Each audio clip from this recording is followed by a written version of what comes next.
Hello दोस्तों, स्वागत है आपका हमारे यूट्यूब चैनल मरीन वर्ल्ड में। दोस्तों, आज के इस वीडियो में मैं आप लोगों को बताऊंगा चिपको आंदोलन के इतिहास और इससे जुड़ी पूरी जानकारी। दोस्तों, इस वीडियो में आगे बढ़ने से पहले मैं आपसे रिक्वेस्ट करना चाहूँगा कि अगर आपने अभी तक मेरा चैनल सब्सक्राइब नहीं किया है तो इसे ज़रूर सब्सक्राइब कर लीजिएगा और अगर वीडियो अच्छा लगे तो इसे शेयर ज़रूर कीजिएगा। तो चलिए दोस्तों, इस वीडियो को स्टार्ट करते हैं। पर्यावरण के बिना जीवन की कल्पना नहीं की जा सकती, क्योंकि हमारा जीवन पूरी तरह से पर्यावरण पर ही आश्रित है। वहीं अगर हमारी जलवायु में थोड़ा सा भी बदलाव होता है तो इसका सीधा असर हमारे शरीर पर पड़ता है। इसलिए पर्यावरण को संरक्षित करना हमारा कर्तव्य है। इसीलिए हमें पेड़ों की अंधाधुंध कटाई को रोकने और जंगलों के दोहन के लिए उचित कदम उठाने चाहिए। लेकिन क्या आप जानते हैं कि प्रकृति की रक्षा करने के लिए चिपको आंदोलन चलाया गया था, जिसमें पेड़ों की हो रही कटाई का विरोध किया गया था।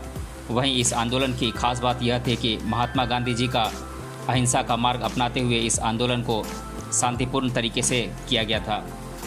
वहीं कब हुई चिपको आंदोलन की शुरुआत, इस आंदोलन से क्या प्रभाव पड़ा और क्या रही इस आंदोलन की उपलब्धियां समेत तमाम जानकारी हम आपको इस वीडियो के माध्यम से देंगे। लेकिन सबसे पहले हम आपको चिपको आंदोलन के स्लोगन के बारे में बता देते हैं। तो इसका स्लोगन था, क्या है जंगल के उपकार, मिट्टी पानी और बयार, मिट्टी पानी और बयार, जिंदा रहने के आधार। इसी स्लोगन को चिपको आंदोलन के दौरान आधार बनाया गया। इसके साथ ही पर्यावरण को मानव जीवन से जोड़ते हुए चिपको आंदोलन की शुरुआत की गई थी। अब हम चिपको आंदोलन के बारे में पहले संक्षिप्त में जान लेते हैं। इस आंदोलन का पूरा नाम था चिपको आंदोलन और इसकी शुरुआत हुई थी 1973 में। और इस आंदोलन के प्रमुख नेता थे गौरा देवी, चंडी प्रसाद भट्ट, सुंदरलाल बहुगुणा, शमशेर सिंह बिष्ट, सुरसा देवी, बचनी देवी, गोविंद सिंह रावत, धूम सिंह नेजी, घनश्याम रातुरी इत्यादि इसके नेता थे। और इस आंदोलन को चमोली उत्तराखंड में शुरू किया गया था। और इस आंदोलन का उद्देश्य था पेड़ों की कटाई को रोकना और उनका संरक्षण करना। चिपको का मतलब है चिपकना, इसीलिए चिपको आंदोलन का सांकेतिक अर्थ है पेड़ों से चिपक जाना या गले लगाना और पेड़ों को बचाने के लिए प्राण दे देना। इसके साथ ही चिपको आंदोलन से मतलब इस बात से भी है कि किसी भी हाल में प्राकृतिक संपदा को नहीं काटने देना, अर्थात जान की परवाह किए बिना पेड़ों की रक्षा करना, यही उसका उद्देश्य था। चिपको आंदोलन एक इको फेमिनिस्ट आंदोलन था, जिसका पूरा ताना बाना महिलाओं ने ही बुना था। पर्यावरण की रक्षा के लिए चलाए गए आंदोलन को चिपको आंदोलन कहा गया। पेड़ों की अंधाधुंध कटाई और लगातार नष्ट हो रही वन संपदा के विरोध में उत्तराखंड के चमोली जिले के किसानों ने यह आंदोलन चलाया था। दरअसल जब यह आंदोलन चलाया गया था तब उत्तराखंड के वन विभाग के ठेकेदार इस आंदोलन का विरोध कर रहे थे और उन पर अपना परंपरागत अधिकार जता रहे थे। इसके बाद इस आंदोलन की जड़ें पूरे भारत में तेज़ी से फैल गईं। शांति के मार्ग पर चलकर चिपको आंदोलन शुरू किया गया था। पेड़ों की रक्षा करने और वन संपदा को नष्ट होने से बचाने के लिए उत्तराखंड के लोग काफ़ी बड़ी संख्या में सामने आए और पेड़ों की कटाई का जमकर विरोध किया। आपको बता दें कि चिपको आंदोलन में लोग पेड़ों को काटने से बचाने के लिए इससे चिपक जाते थे या फिर लिपट जाते थे और कहते थे कि पेड़ों को काटने से पहले उनके प्राण ले लिए जाएं और तब पेड़ों को काटा जाए। वहीं यह आंदोलन प्रकृति और मानव के बीच में प्रेम का भी प्रतीक बना और इसे चिपको आंदोलन की संज्ञा दी गई। इस तरह पर्यावरण संरक्षण के लिए प्रमुख रूप से इस आंदोलन को चलाया गया था। इसके साथ ही आपको यह भी बता दें कि चिपको आंदोलन में गौरा देवी, सुंदरलाल बहुगुणा, चंडी प्रसाद भट्ट ने मुख्य भूमिका निभाई थी। इसी वजह से गौरा देवी को हम चिपको विमन और सुंदरलाल बहुगुणा को वन मित्र के नाम से भी जानते हैं। पेड़ों की अंधाधुंध कटाई के विरोध में शुरू हुआ चिपको आंदोलन को अहिंसक, सामाजिक और पारिस्थितिक आंदोलन भी कहा जाता है। इस आंदोलन को ग्रामीण इलाकों में मुख्य रूप से महिलाओं ने चलाया था। पेड़ों की रक्षा के लिए इस आंदोलन का पूरा ताना बाना महिलाओं ने ही बुना था। इस आंदोलन की शुरुआत उत्तराखंड के चमोली जिले में साल 1973 में हुई थी। इस दौरान जंगल में करीब 2500 पेड़ों को काटने की नीलामी हुई थी। तभी गौरा देवी नामक महिला ने अन्य महिलाओं के साथ इस नीलामी का विरोध किया था। इसके बावजूद सरकार और ठेकेदार के फैसले में कोई बदलाव नहीं किया गया। लेकिन जब ठेकेदार के आदमी पेड़ काटने पहुंचे तो गौरा देवी और उनके 21 साथियों ने उन लोगों को समझाने की कोशिश की जब उन्होंने पेड़ काटने की जिद की तो महिलाओं ने पेड़ों से चिपक कर उन्हें ललकारा कि पहले हमें काटो, फिर इन पेड़ों को भी काट लेना। इसके बाद पेड़ काटने आए ठेकेदारों को वापस जाना पड़ा था। स्थानीय वन विभाग के अधिकारियों के सामने इन महिलाओं ने अपनी बात रखी। फलस्वरूप इस गांव का जंगल नहीं काटा गया। इस तरह यहीं से चिपको आंदोलन की शुरुआत हुई। उत्तराखंड के 3 जिलों उत्तरकाशी, चमोली और पिथौरागढ़ की सीमा चीन से लगती है।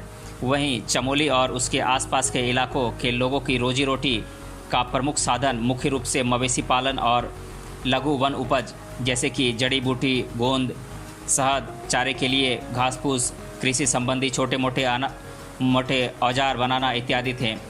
जबकि इससे पहले 1962 में इस क्षेत्र के लोग तिब्बत और चीन के लोगों के साथ ऊन और कुछ हथकरघा यानी कि हाथ से शिल्पकारी का व्यापार कर पैसे कमाते थे। लेकिन बाद में भारत चीन के युद्ध के बाद यहाँ के लोगों का तिब्बत और चीन के साथ व्यापार खत्म हो गया। नतीजतन यहाँ के लोग पूरी तरह से वनों पर निर्भर हो गए, यानी कि अब सिर्फ वन ही यहाँ के लोगों के पास आजीविका कमाने का एकमात्र साधन बचा था। वहीं इस दौरान सरकार को भारत चीन सीमा की सुरक्षा को लेकर कई ऐसी सड़कों का भी निर्माण करवाना पड़ा था जिससे कि यहाँ के लोगों को किसी तरह का कोई खतरा नहीं रहे।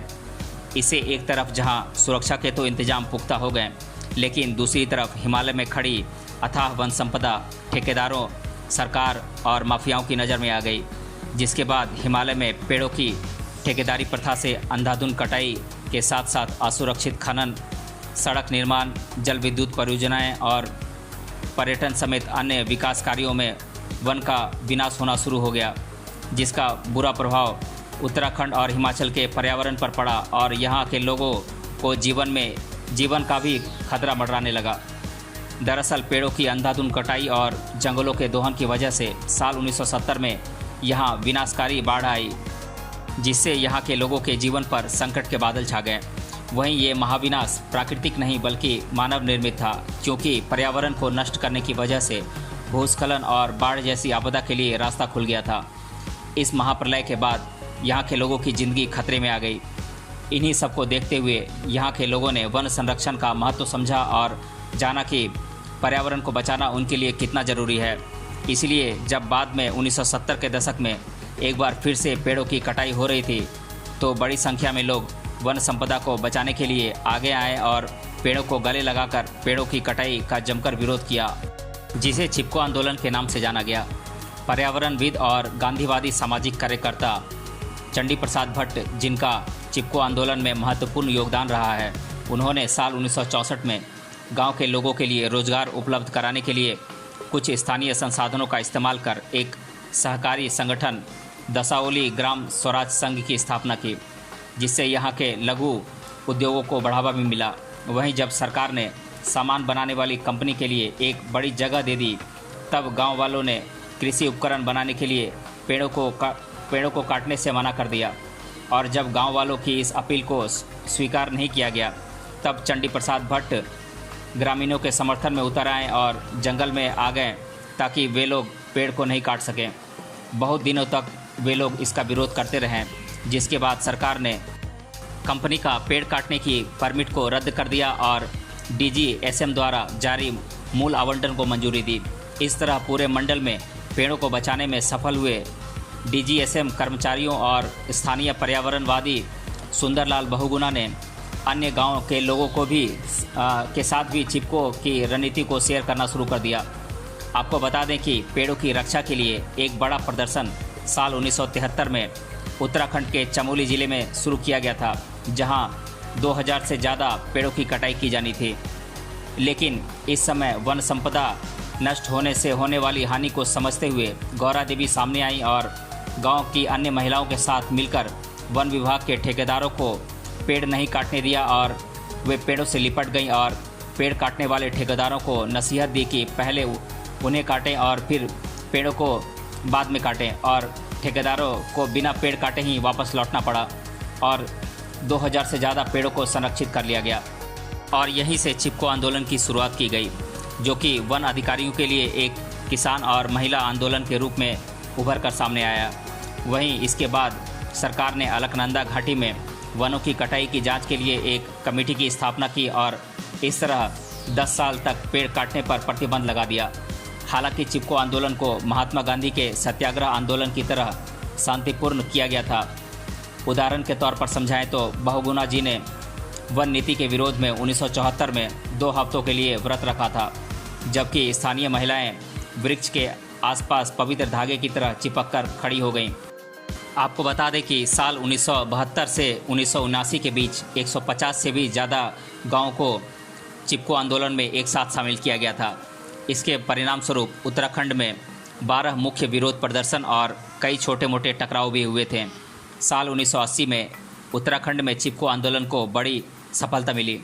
इस आंदोलन के बाद पर्यावरण का मुद्दा केंद्रीय राजनीति में भी आ गया, क्योंकि इस आंदोलन के बाद तत्कालीन प्रधानमंत्री इंदिरा गांधी ने प्रदेश के हिमालयी वनों में वृक्षों की कटाई पर पूरे 15 सालों के लिए रोक लगा दी। इसके बाद इस आंदोलन का तेज़ी से विस्तार होता चला गया। आपको बता दें कि यह आंदोलन पूर्व में बिहार, पश्चिम में राजस्थान, उत्तर में हिमाचल प्रदेश और दक्षिण में कर्नाटक और मध्य भारत में विंध्य तक फैल गया। उत्तराखंड में प्रतिबंध के अलावा यह आंदोलन पश्चिमी घाटी और विंध्य पर्वतमाला में वृक्षों की कटाई को रोकने में भी सफल रहा था। इसके साथ ही चिपको आंदोलन पर्यावरण के प्रति लोगों को जागरूक करने के मकसद से भी चलाया गया था। दूसरे शब्दों में कहें तो पर्यावरण के महत्व को समझाने में चिपको आंदोलन ने महत्वपूर्ण भूमिका निभाई थी। अब हम चिपको आंदोलन में महिलाओं का रोल जान लेते हैं।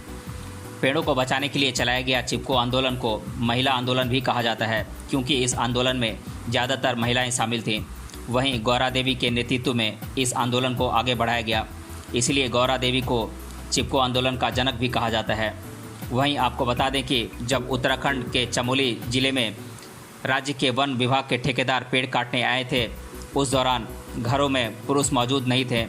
तब गौरा देवी के नेतृत्व में बड़ी संख्या में महिलाओं की भीड़ इकट्ठी हुई और उन्होंने कुल्हाड़ी लेकर आए ठेकेदारों को यह कहकर जंगल से भगा दिया कि यह जंगल हमारा मायका है, हम इसे कटने नहीं देंगे। इससे साफ है कि महिलाओं का जंगलों से अटूट संबंध है।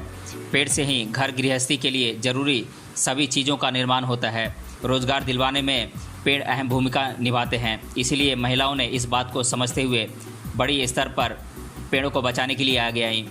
आपको बता दें कि चिपको आंदोलन के दौरान उस समय महिलाओं ने अपना अहम रोल निभाया। जब राज्य के वन विभाग के अधिकारी पेड़ काटने आए, तब महिलाएं पेड़ों से लिपट गईं और कहा कि वे पेड़ों को नहीं कटने देंगी। पेड़ काटने से पहले उन्हें काटना होगा, जिसके बाद पेड़ काटने आए लोगों को मजबूरी में पीछे हटना पड़ा था। इस तरह महिलाओं ने चिपको आंदोलन में जीत हासिल की। ऐसा नहीं है कि चिपको आंदोलन के मुख्य किरदार निभाने वाली महिलाओं को विरोध का सामना नहीं करना पड़ा। आपको बता दें कि जब महिलाओं ने 9 फरवरी 1978 को नरेंद्र नगर में होने वाली वनों की नीलामी का विरोध किया, तो पुलिस ने महिलाओं को गिरफ्तार कर जेल में बंद कर दिया था। इसके बाद 25 दिसंबर 1978 को मालगाड़ी क्षेत्र में करीब 2500 पेड़ों की कटाई रोकने के लिए जन आंदोलन की शुरुआत की गई, जिसमें हजारों महिलाओं ने हिस्सा लेकर पेड़ काटने वालों की सभी कोशिशों को नाकामयाब साबित कर दिया और महिलाओं ने शांतिपूर्वक इस आंदोलन को आगे बढ़ाया। वहीं इस जंगल में 9 जनवरी 1978 को सुंदरलाल बहुगुणा ने 13 दिनों का व्रत रखा, जिसके बाद सरकार ने 3 जगहों पर वनों की कटाई के रोक के आदेश दे दिए।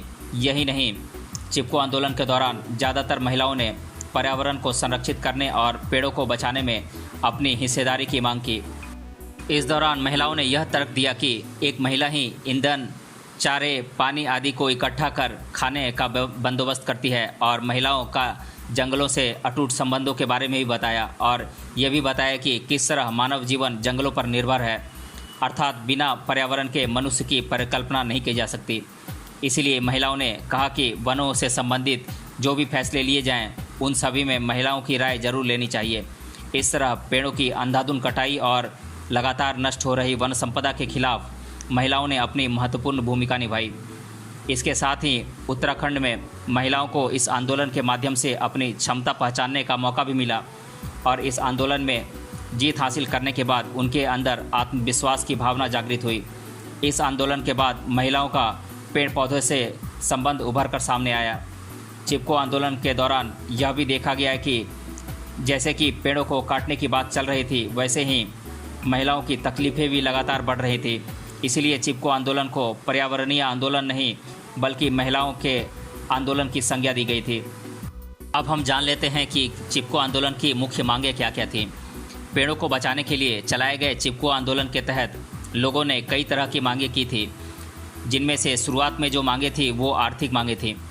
आंदोलन कर रहे लोग चाहते थे कि जंगलों और वनवासियों का शोषण करने वाली दोहन की ठेकेदारी प्रथा को ख़त्म किया जाए और जो लोग वनों में मजदूरी करते हैं उनके लिए न्यूनतम मजदूरी तय की जाए। इसके अलावा स्थानीय छोटे उद्योगों के लिए रियायती कीमत पर कच्चे माल की आपूर्ति की मांग भी शामिल थी। चिपको आंदोलन का विरोध कई दिनों तक चला था, इसलिए धीरे धीरे ये आंदोलन परंपरागत अल्पजीवी विनाशकारी अर्थव्यवस्था के खिलाफ स्थायी अर्थव्यवस्था इकोलॉजी का एक सशक्त आंदोलन भी बन गया। इस दौरान जिन लोगों की चिपको आंदोलन में भागीदारी थी, उन लोगों ने यह मांग की थी कि हिमालय में वनों की कटाई को रोका जाए जब तक कि राष्ट्रीय वन नीति में घोषित उद्देश्यों के मुताबिक हिमालय में कम से कम 60% क्षेत्र पेड़ों से ढक नहीं जाते। इसके साथ ही मृदा और जल संरक्षण करने वाले पेड़ों को रोकने की भी बात कही गई थी, ताकि ज़्यादा से ज़्यादा लोग अपनी मूलभूत ज़रूरतों को पूरा कर सकें। 9 मई 1974 को चिपको आंदोलन की मांगों पर विचार करने के लिए एक उच्च स्तरीय समिति के गठन की घोषणा की गई, जिसके बाद इसकी जांच पड़ताल की गई, जिसमें यह पाया गया कि गांव वालों और चिपको आंदोलनकारियों की मांगें सही हैं। इसके बाद ही अक्टूबर 1976 में यह सिफारिश भी की गई कि 1200 स्क्वायर किलोमीटर के क्षेत्र में व्यावसायिक वन कटाई पर 10 साल के लिए रोक लगा दी जाए, जिसके बाद इस क्षेत्र में अहम हिस्सों में वन रोपण का कार्य युद्ध स्तर पर शुरू करने का समिति ने आदेश दिया, जिसके बाद उत्तर प्रदेश सरकार ने इसे मान लिया। हालांकि इस रोक के लागू होने की वजह से 13,371 हेक्टेयर की वन कटाई योजना को वापस ले लिया गया। इस तरह चिपको आंदोलन के लिए यह बहुत बड़ी जीत थी। चिपको आंदोलन से एक तरफ जहां पर्यावरण को सुरक्षित रखने में मदद मिली, वहीं दूसरी तरफ इस आंदोलन के माध्यम से लोग पर्यावरण के प्रति जागरूक भी हुए, क्योंकि ये आंदोलन कई मामलों में सफल रहा था। आपको बता दें कि इस आंदोलन के माध्यम से एक राष्ट्रीय वन नीति बनाने की भी कोशिश की गई, जो कि लोगों की ज़रूरतों और देश के विकास के प्रति ज़्यादा संवेदनशील होगी। इसके साथ ही चिपको आंदोलन से पूरे देश के लिए वन्य नीति निर्धारित करने की दिशा में मदद मिली। वहीं चिपको आंदोलन एक ऐसा आंदोलन था जिसने देश के विकास के आधुनिक मॉडल के समक्ष एक विकल्प पेश किया है। इसके अलावा चिपको आंदोलन से तमाम उपलब्धियां मिली, जिनको मैं एक एक कर आप लोगों को बता देता हूं। चिपको आंदोलन से यह सबसे बड़ा फ़ायदा हुआ कि इसके बाद सरकार ने यह आदेश निकाला कि समुद्र तल से 1000 मीटर की ऊंचाई वाले क्षेत्रों में 15 सालों तक पेड़ों की कटाई नहीं की जाएगी, जिससे वनों के संरक्षण और विकास में सहायता मिली। चिपको आंदोलन को शांतिपूर्ण तरीके से किया गया, जिससे यह लोकहित की पूर्ति का एक उदाहरण बना। गांधी जी की तरह ही शांति की राह पर चलकर इस आंदोलन को शुरू किया गया था। इसके अलावा चिपको आंदोलन की सबसे बड़ी उपलब्धि यह भी रही कि इसने देश के अन्य हिस्सों में भी इस तरह के सामाजिक और आर्थिक विषयों पर आंदोलन को प्रेरणा दी। इसके साथ ही इस आंदोलन की मुख्य उपलब्धि यह भी रही कि इसने केंद्रीय राजनीति के प्रमुख मुद्दों में पर्यावरण को शामिल किया। वहीं जानकारों की माने तो भारत में साल 1980 का वन संरक्षण अधिनियम और यहाँ तक कि केंद्र सरकार में पर्यावरण मंत्रालय का गठन भी इसी आंदोलन की वजह से हुआ था। अब हम आंदोलन की महत्वपूर्ण गतिविधियों को जान लेते हैं। तो नाटकों, रैलियों, फिल्मों के माध्यम से जनता में पर्यावरण के प्रति जन जागरूकता फैलाई गई। खाली ज़मीन पर वृक्षारोपण किया गया। स्थानीय निवासियों को जंगल से प्राप्त ईंधन के प्रभावी और समुचित इस्तेमाल के लिए प्रेरित किया गया। चिपको आंदोलन से पर्यावरण को संरक्षित रखने में काफ़ी सफलता मिली है। इस आंदोलन के बाद ही सरकार ने हरे पेड़ों को काटने पर रोक लगा दी है। वहीं चिपको आंदोलन एक ऐसा आंदोलन था जिसने धीरे धीरे अपनी जड़ें पूरे भारत में फैलाई थी। इसके साथ ही आपको यह भी बता दें कि 26 मार्च 2018 को चिपको आंदोलन की सालगिरह पर गूगल ने डूडल बनाकर इस आंदोलन के प्रति सम्मान व्यक्त किया था। अब हम चिपको आंदोलन के बारे में अधिकतर बार जीके में पूछे जाने वाले प्रश्नों को देख लेते हैं। पहला प्रश्न है, चिपको आंदोलन क्या था और चिपको आंदोलन किसे कहा जाता है? तो मैं बता दूं कि उत्तराखंड के छोटे गांवों में रोजगार का एकमात्र साधन पेड़ों पर निर्भर रहना ही था, जिसमें साल 60 और 70 के दशक में भारत और चीन के बीच हुए युद्ध के बाद भारी मात्रा में पेड़ों की कटाई का कार्य होने लगा था, जिसके फलस्वरूप इन छोटे गांव के लोगों ने पेड़ों के रक्षा हेतु खुद को पेड़ से लिपटना या चिपकना प्रारंभ कर दिया था, जिससे पेड़ काटने वाले लोगों को वापस लौटना पड़ता था। इस प्रयास को आगे चलकर आंदोलन का स्वरूप प्राप्त हुआ, जिसे चिपको आंदोलन के नाम से जाना जाता है। दूसरा प्रश्न है, चिपको आंदोलन के प्रमुख नेता कौन थे? तो मैं बता दूं कि इस आंदोलन के प्रमुख नेता थे गौरा देवी, चंडी प्रसाद भट्ट, सुंदरलाल बहुगुणा, सुदेशा देवी, बचनी देवी, शमशेर सिंह बिष्ट, गोविंद सिंह रावत, धूम सिंह नेजी, घनश्याम रातुरी इत्यादि। तीसरा प्रश्न है, चिपको आंदोलन की शुरुआत कब हुई थी? तो मैं बता दूं कि साल 1973 में चिपको आंदोलन की शुरुआत की गई थी। चौथा प्रश्न है, भारत के किस राज्य में कौन से जगह पर चिपको आंदोलन की शुरुआत की गई थी? तो मैं बता दूं कि उत्तराखंड राज्य के चमोली जिले में चिपको आंदोलन की शुरुआत की गई थी। पांचवा प्रश्न है, चिपको आंदोलन की शुरुआत किसने की थी? तो मैं बता दूं कि गौरा देवी नामक महिला ने कुछ स्थानीय महिलाओं के साथ मिलकर चिपको आंदोलन की शुरुआत की थी। छठा प्रश्न है, किस मुख्य उद्देश्य से चिपको आंदोलन की शुरुआत की गई थी?